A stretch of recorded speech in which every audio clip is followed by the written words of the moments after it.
সবার প্রতি আন্তরিক কৃতজ্ঞতা। বাংলাদেশ ক্রিকেট বোর্ডের ইলেকশনকে কেন্দ্র করে এত বেশি ঘটনা প্রবাহ, এত বেশি জল ঘোলা, এত বেশি আড়ি আড়ি খেলা, যে মাঠের ক্রিকেট কবে সেটা আমরা যেন ভুলে গিয়েছিলাম। বাংলাদেশ আফগানিস্তান সিরিজের প্রথম টি-20-তে মুখোমুখি হয়েছে। আজকে সেই খেলা, সেই ব্যাপার নিয়ে আলোচনা করার পর আমি আমার পেজে অ্যান্ড আমার কি বলবো হ্যান্ডেলে যখন খোঁজ করছিলাম, তখন বারবার একটা জিনিসই আসছিল যে খেলা কবে, কখন, কোথায়। কেউ ক্লিয়ার ছিল না যে বাংলাদেশের ম্যাচটা কখন। বিসিবিতে মিরপুরে যেই ম্যাচ চলছে, যেই আনলিমিটেড টেস্ট ম্যাচ চলছে, দিনের আলোয় শুরু হয়, সন্ধ্যা পর্যন্ত চলে, তাতে আমাদের এই টি-20 যেন হারিয়ে গেছে কালের গহ্বরে। শেষ পর্যন্ত খেলাকে আবারও স্পটলাইটে নিয়ে আনলেন আমাদের 2-3 ক্রিকেটার। দুজন বলছিলাম কারণ দুজন 50 মেরেছেন। স্পটলাইটে নিয়ে আসার ক্ষেত্রে বাংলাদেশকে অভাবনীয় ফল থেকে বাঁচিয়ে শেষ পর্যন্ত জয়ের বন্দরে ফেরানোর ক্ষেত্রে যিনি শেষ মুহূর্তে রোলটা প্লে করেছেন, স্নায়ুক্ষয়ী মুহূর্তে ছক্কা মেরেছেন টানা দুটা। সবাই যখন তাকে আরো একবার লর্ড বলে ডাকার প্রিপারেশন নিচ্ছিল, যখন বিভিন্ন স্পোর্টস যে পেজেস গুলো রয়েছে সেগুলোতে নতুন করে সবাই কার্ড তৈরি করছিল, জাস্ট প্রেস অর পোস্ট বাটনটায় আঙুল দিয়ে রেখেছিল, লর্ড সোহান কি করলেন? সেই সোহান আমার স্পটলাইটের 3 নম্বর ক্রিকেটার। তানজিদ হাসান তামিম, পারভেজ হোসেন ইমন, এই দুইজনের কেন যেন ওপেনিং পার্টনারশিপ হচ্ছিল না। এই দুজন দলে থাকলেও কেউ কখনো ওয়ান ডাউনে নামছেন। সাইফ হাসান ওপেনিং স্লটের আমার রেগুলার ক্রিকেটার। যখন এই প্রিভিউ নিয়ে আলোচনা করছিলাম তখনও সাইফ ছিলেন রেগুলার ওপেনিং স্লটের ক্রিকেটার হিসেবে। আজকে ঘটনা উল্টো ঘটলো। সেই দুজন, যেই দুজনকে আমরা তামিম পরবর্তী সময়ে নতুন করে পেয়েছিলাম, যেই দুজনকে কেন্দ্র করে আমাদের সবচেয়ে বেশি আশা সঞ্চারিত হয়েছিল যে আমরা ক্রিকেটার পাচ্ছি না, ওপেনিং এ কে খেলবে, হায় হায় অবস্থা, সেই দুজন আবারও ওপেনিং স্লটে ওপেনিং এ খেলার সুযোগ পেলেন। 150 পেরোনো স্কোর যখন বাংলাদেশকে চেস করতে হবে। 73 রানে 5 উইকেট হারানো আফগানিস্তান শেষ পর্যন্ত 150 পেরিয়েছে বাংলাদেশের স্লগ ওভারে বাজে বোলিং এর কারণে। 18তম ওভারে যখন তাসকিন 22টা রান দিয়ে দিলেন, তখন 150-র ম্যাজিক ফিগারে আফগানরা চলে যাবে সেটা নিয়ে কোনো সন্দেহ ছিল না। বাংলাদেশও সেই 150 পেরিয়ে যাবে উইথ কমফোর্টেবল সিচুয়েশন, সেটা নিয়েও কোনো ধরনের ডাউট ছিল না। কিন্তু সেই ডাউট তো বাংলাদেশ ক্রিয়েট করবেই। 9 রানের মধ্যে 6 উইকেট নেই। এই যে 9-6-এর খেলা, 9-6-এর খেলা যখন চলছিল, 6 জন ব্যাটার নেই, সাথে রিভিউ নেই।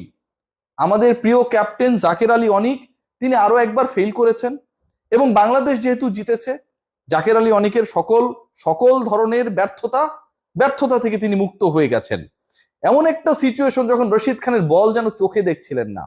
নূর আর রশিদের যখন ওভার শেষ হয়ে গেল, 16তম ওভারের পর যখন তাদের আর ওভার নেই, ঠিক তখন মনে হচ্ছিল যে সোহান হয়তো ম্যাচটা জিতিয়ে দেবেন। সেই সোহান অপরাজিত থেকে ম্যাচ জিতিয়ে মাঠ ছাড়লেন। আপনারা প্রায়ই বলেন না, তোমার সোহান কি করেছে, আপনার সোহান কি করলো? সেই সোহান আজকে বাংলাদেশকে 176 স্ট্রাইক রেটে ব্যাট করে ম্যাচ জিতিয়েছে। যেই সিচুয়েশনে বাংলাদেশের 9 রানের মধ্যে 109 থেকে 118 6 জন ব্যাটার আউট হয়ে গেছে। সেই 6 জন ব্যাটার কারা? তানজিদ হাসান তামিম, পারভেজ হোসেন ইমন, সাইফ হাসান, শামীম হোসেন পাটোয়ারি, জাকের আলী অনিক। নামগুলো একবার ফিল করে দেখুন। এই 6 জন ব্যাটার যখন আপনার উইকেটে থাকে না, যখন আউট হয়ে যায়, রশিদ খানের বলে একটার পর একটা উইকেট পড়ছে, একটার পর একটা ভুলভাল রিভিউ নিয়ে শেষ পর্যন্ত তানজিম সাকিবের জন্য আমরা রিভিউ যখন রাখলাম না, যখন বাংলাদেশ 109 বিনা উইকেটে থেকে, মানে কি বলবো, যে 6 ওভারে 50 পেরোনো বাংলাদেশ, 11 ওভারে 100 পেরোনো বাংলাদেশ যখন পরাজয়ের ক্ষণ গুনছিল, ঠিক তখন নুরুল হাসান সোহান তার আনঅর্থোডক্স শট খেলে বাংলাদেশকে জিতিয়ে দিলেন। সবশেষ 4টা ইনিংস সোহান যেটাই খেলেছেন, এই 4 ইনিংসের মধ্যে সোহান আউট হয়েছেন একটায়। এই 4 ইনিংসের মধ্যে সোহানের 175+ স্ট্রাইক রেটে ব্যাট করা 3টা ইনিংসে, 2টায় 200+ স্ট্রাইক রেট। আজকের ম্যাচে যেই সিচুয়েশনে সোহান ব্যাট করেছেন, যে সার্কামস্টেন্সে তাকে খেলানো হয়েছে, তাওহিদ হৃদয়কে ড্রপ করে বা নেই তিনি, খেয়াল করে দেখুন, তাওহিদ হৃদয় নেই, হৃদয়ের জায়গায় সোহান। এটা তো আমরা কেউ মানতেই পারতাম না আজকে যদি বাংলাদেশ ফেল করতো, জিততে না পারতো। সেই সোহান হৃদয় জয় করে নিলেন। হৃদয়ের না থাকা ম্যাচে দারুণ দারুণ সব শট খেলে। বাংলাদেশ এই জয়টা যে পেয়েছে এটাতে এক্সাইটেড হবার জায়গা রয়েছে। কেন রয়েছে? দেখুন, টানা 2 ম্যাচ হেরেছে, ফাইনালে যেতে পারে নাই, এশিয়ার 2 নম্বর দলকে প্রথম ম্যাচে এসে সিরিজের হারিয়ে দেয়া, যেই ম্যাচে এমন একটা মোমেন্টাম ক্রিয়েট হয়েছিল যখন মনে হচ্ছিল বাংলাদেশ হয়তো 10 উইকেটেও জিততে পারে, এমন একটা মোমেন্টাম ক্রিয়েট হয়েছিল যখন মনে হচ্ছিল বাংলাদেশ এই ম্যাচটায় অন্তত 20 রানে হারতে পারে, এমন একটা সিচুয়েশন ক্রিয়েট হয়েছিল। যখন আমি এই কনটেক্সটে আমার আজকের কন্টেন্টটা বানাবো কি বানাবো না বিরক্তির কারণে দ্বিধান্বিত হয়ে পড়েছিলাম, ঠিক তখন বাংলাদেশ ম্যাচটা জিতেছে। ঠিক তখন বাংলাদেশ এই ম্যাচ জিতেছে যখন আমরা মোটামুটি ফেসবুকে বাংলাদেশকে পচিয়ে, সোহানদেরকে গালি দিয়ে, জাকের আলীর ফালতু ব্যাটিং নিয়ে নতুন করে গবেষণাপত্র লেখার জন্য প্রিপারেশন নিয়েছি। ঠিক তখন বাংলাদেশ এই ম্যাচটা জিতেছে। বাংলাদেশ এই ম্যাচটা জিতেছে ঠিক তখন যখন এরকম সিচুয়েশনস গুলো এলেই বাংলাদেশ হেরে যায়, ঠিক তখন। সো এই জয়টা I think it's a very special win for our country, for Bangladesh cricket. একই সাথে আন্ডার প্রেসার কিভাবে ম্যাচ বের করতে হয়, আন্ডার প্রেসার কিভাবে, শারজা তো হচ্ছে আফগানিস্তান ক্রিকেটারদের একদম ঘরবাড়ি। আমরা দেখি না যে বিভিন্ন সময় মোহাম্মদ নাবিরা তাদের মার্সিডিজে চড়ে বাসা থেকে আসেন, গাড়িটা লক করে দিয়ে চলে আসেন, পেছনে কিটব্যাক, তারপরে হচ্ছে ড্রেস ট্রেস চেঞ্জ করে প্যাড আপ করে মাঠে নেমে পড়েন। মানে ব্যাপারটা এরকম। মিরপুরে আমাদের যেমন থাকেন নানা ক্রিকেটার, আফগানিস্তানটা যেন তাদের জন্য, আফগানিস্তানদের জন্য যেন শারজা হচ্ছে সেখানকার মিরপুর। সো ওই জায়গাটায় এই জয়টা আমার কাছে মনে হয় ইন্সপায়ারিং। একই সাথে আন্ডার প্রেসার জয়টা ইন্সপায়ারিং। একই সাথে আফগানিস্তানের মতো একটা দলকে টানা 2 ম্যাচে বাংলাদেশ খারাপ করেছে, আবার আফগানিস্তানের বিপক্ষে সবশেষ 2 দেখায় টানা 2 ম্যাচে বাংলাদেশ জিতেছে, এটাও কিন্তু আমার কাছে মনে হয় যথেষ্ট ইন্সপায়ারিং।